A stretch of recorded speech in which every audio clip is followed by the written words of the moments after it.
সরকারের বিভিন্ন দপ্তর, সেটা পুলিশ এবং অন্যান্য সেনসিটিভ বিভাগ থেকে শুরু করে ব্যবসায়ী, আমলা থেকে শুরু করে এই মুহূর্তে যারা বাংলাদেশ নিয়ন্ত্রণ করছে, তাদের উপরে টিল নাও আওয়ামী লীগের নেতা, কর্মী, সাবেক আমলা যারা পালিয়ে আছেন তারা,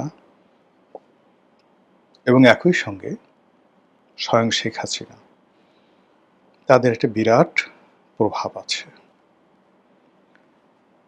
ডক্টর মোহাম্মদ ইউনূস সরকার পারেননি কেন? বা এই যে বর্তমান সরকার, তারা কাজের কোনো ধারাবাহিকতা রক্ষা করতে পারছে না।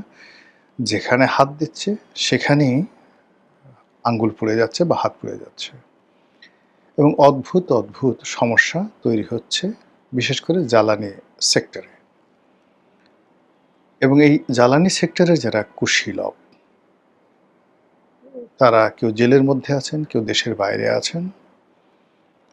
মূলত এলএনজি, ডিজেল, পেট্রোল থেকে শুরু করে তেল গ্যাসের পুরো সেক্টরটা টিল নাও 100% আওয়ামী লীগের, যাকে বলা হয়, নিয়ন্ত্রণে।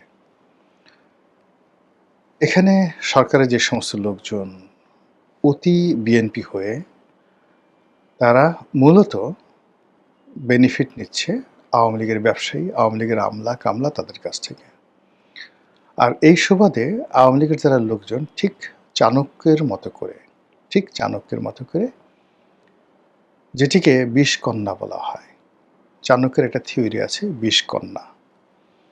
সে খুব কৌশলে রাজ্যের বিভিন্ন জায়গাতে, নন্দ বংশের রাজ্যের বিভিন্ন জায়গাতে ওয়েল ট্রেন করে বহু সংখ্যক রমণীকে সে ঢুকিয়ে দিয়েছিল।